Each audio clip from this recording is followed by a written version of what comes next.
when I'll get into dry brushing later, but when I use this to dry my brush for the painting, I fold one in half and I lay one underneath of it. I put my tools on that. This one that's folded in half, this is, once I clean my brush, I pull it back as I spin. What that does is it puts a point back on my brush, and it lets me see if there's any paint. If there's any paint that I didn't get out, it'll leave a mark, other than just water. Like I said, I put my tools over here. To start today, we're going to use a hobby knife. I have just changed the blade. I cannot recommend a fresh blade enough. If you're trying to do something, you've got a dull blade, you've got to put more pressure on it, and it might just come loose, and you're going to end up cutting yourself. Now you see my blade's got a little piece on it so it won't roll around. Get in the habit of putting the blade sharp end down. That way if you accidentally hit it, see the sharp edges down there, it's not going to do nothing to me. We want a pair of clippers to take parts off the sprue. You don't just bend them and bend them and bend them till they break. You use a pair of clippers, snip it off. I like on a sprue, alright, see how this piece has a thing? Most people would cut it right here.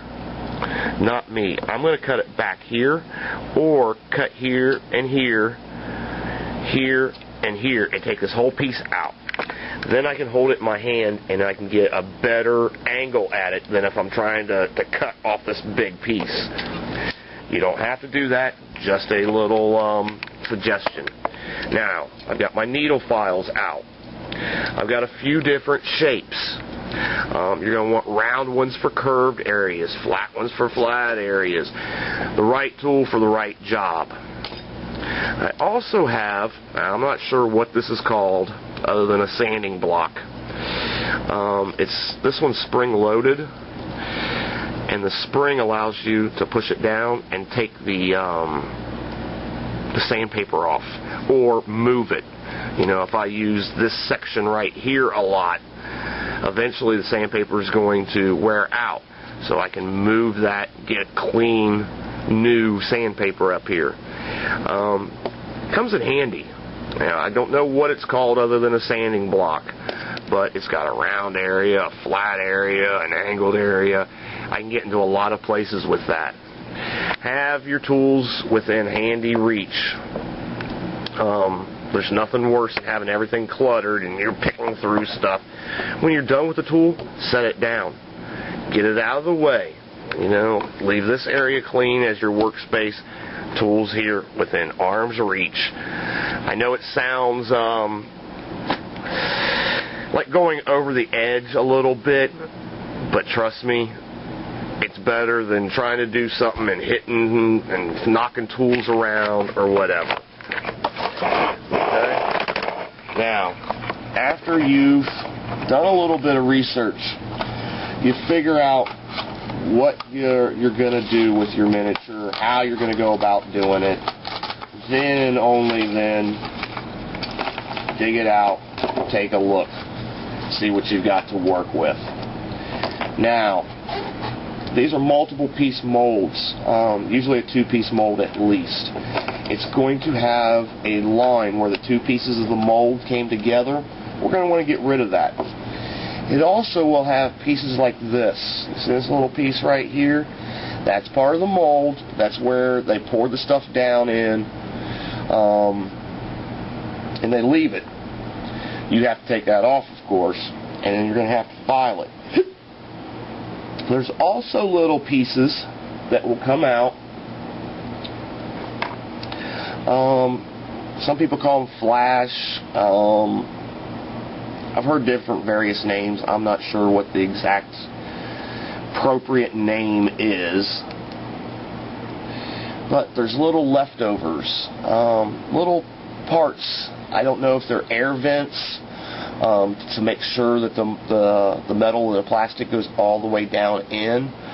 but they're little extra pieces. See that right there? That's got to come off. Now, I'm not sure if you're going to be able to see that line going up through.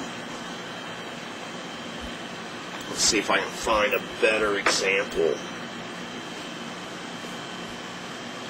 See that little line right there going up through?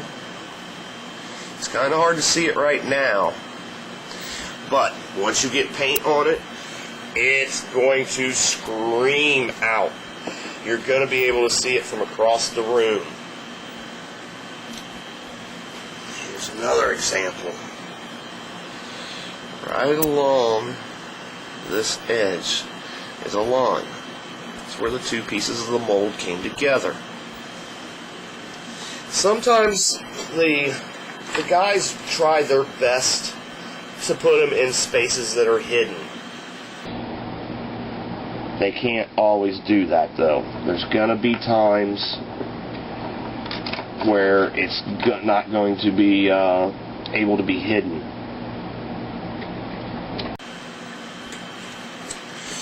Now this flash I was talking about, see there's a good, see right here, this little extra piece. Here's one, and then here's that little extra piece. Even off of this comes off, but there's one on that. Sometimes there's something like this right here. Oops, it just came off, but that's off of a piece that's going to come off anyway.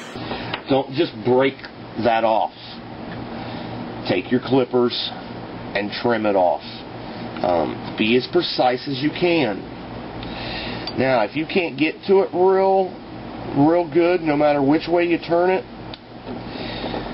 don't cut down to the edge of the model. Leave a little bit on, take the bulk off, then come back and add it at another angle. Maybe if you take a little part off, you'll be able to get to it a little easier.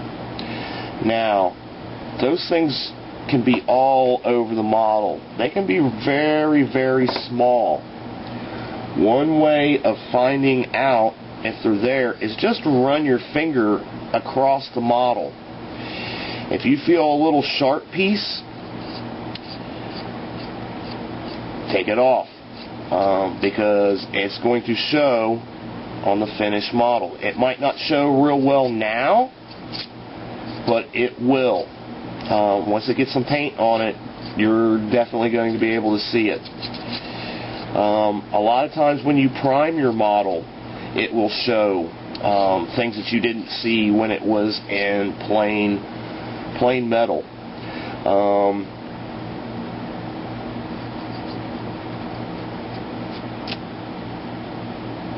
I have thought I had everything and then primed it and found out I missed some. Not a big deal. Go back over it, take it off, and then reprime that area if you have to. Now, some people will take these mold lines off with a hobby knife. Now, I've never had much luck doing that. Other people swear by it. You've got to find out what works well for you. If you can get it with your blade, great. Get it with your blade. I've never had much luck. Don't put a lot of pressure with your hobby knife, because if it slips, you're going to dig into your model and maybe dig into you. So be very careful. If you can get it with your hobby knife, great. If you can only get 80% with your hobby knife, great. Do it with that, then come back and get it with your files.